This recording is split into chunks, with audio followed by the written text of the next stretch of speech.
नमस्कार दोस्तों, आइए आज सुनते हैं एक प्रेरक प्रसंग, कर्मों का फल। ज्योतिष कहता है कि मनुष्य अपने ही कर्मों का फल पाता है। कर्म कैसे फल देता है? आइए इस बात को समझते हैं इस प्रसंग से। एक दिन एक राजा ने अपने 3 मंत्रियों को दरबार में बुलाया और तीनों मंत्रियों को आज्ञा दी कि एक एक थैला लेकर बगीचे में जाएं और वहां से अच्छे अच्छे फल जमा करें। तीनों अलग अलग बाग में प्रविष्ट हो गए। पहले मंत्री ने प्रयास किया कि राजा के लिए उसकी पसंद के अच्छे अच्छे तथा स्वादिष्ट फल जमा किए जाएं। उसने काफी मेहनत से बढ़िया और ताजे फल तोड़े और फिर उन ताजे फलों को थैले में भर लिया। दूसरे मंत्री ने सोचा कि राजा हर फल का परीक्षण थोड़ा करेगा, तो उसे जल्दी जल्दी थैला भरने में ताजा कच्चे गले सड़े फल भी थैले में भर लिए। उसके बाद तीसरे मंत्री ने सोचा कि राजा को तो सिर्फ भरे हुए थैले से ही मतलब होगा, वो खोलकर थोड़ा देखेगा कि इसमें क्या है।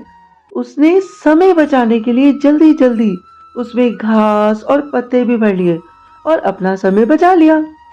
दूसरे दिन राजा ने तीनों मंत्रियों को उनके थैलों के साथ दरबार में बुलाया और उनके थैले खोलकर भी नहीं देखे और ये आज्ञा दे दी कि भाई इन तीनों को इन थैलों समेत दूर स्थान में अलग अलग जेल में 15 दिन के लिए कैद कर दिया जाए।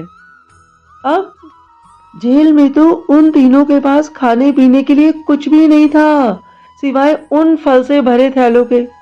तो जिस मंत्री ने अच्छे अच्छे फल जमा किए थे, ताजे फल जमा किए थे, वो तो आनंद से उन फलों को खाता रहा। उसके तो 15 दिन बहुत अच्छे व्यतीत हो गए। फिर दूसरा मंत्री जिसने ताजा कच्चे गले सड़े फल भी जमा किए थे ना, वह कुछ दिन तो ताजा फल खाता रहा। फिर सड़े गले फल उसको खाने पड़े, जिससे वह बीमार हो गया और बहुत कष्ट उठाने पड़े। और तीसरा मंत्री जिसने थैले में सिर्फ घास और पत्ते जमा किए थे, वो कुछ ही दिनों में भूख से मरने लगा, जैसे कि भूख से तड़फने ही लग गया।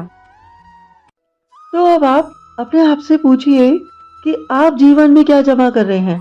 अरे आप इस समय जीवन के बाग में हैं, जहां चाहे तो अच्छे कर्म जमा करें, चाहे तो बुरे कर्म जमा करें, मगर याद रहे आप जो जमा करेंगे वो आपको जन्मों जन्मों तक काम आएगा। तो इसलिए हमेशा ही अच्छे अच्छे कर्म करें और अच्छे ही कर्मों को जमा करें। तो दोस्तों, ये कथा तो यहीं पर संपूर्ण हो गई। हमने देखा कि जिस तरीके से उस राजा ने उन तीनों को थैले दिए थे, उसी प्रकार से भगवान ने न केवल हमें बहुत ही संपूर्ण शरीर दिया है।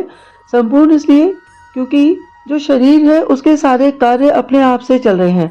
आंख अपने आप से देख रही है, कान अपने आप से सुन रहा है, पूरा शरीर, चाहे वो दिल की धड़कन हो, जब से हम पैदा हुए हैं वो चले ही जा रही है। तो एक ऐसी मशीनरी दी है जिसमें रहकर हमें केवल और केवल अच्छे कार्य करने हैं। न केवल अपनी प्रगति करनी है, अपने कर्मों को सुधारना है, बल्कि हम दान के द्वारा दूसरे का भी जीवन अच्छा कर सकते हैं। ये जो दान है न केवल चीजों का होता है, ये दान तो ज्ञान का भी होता है।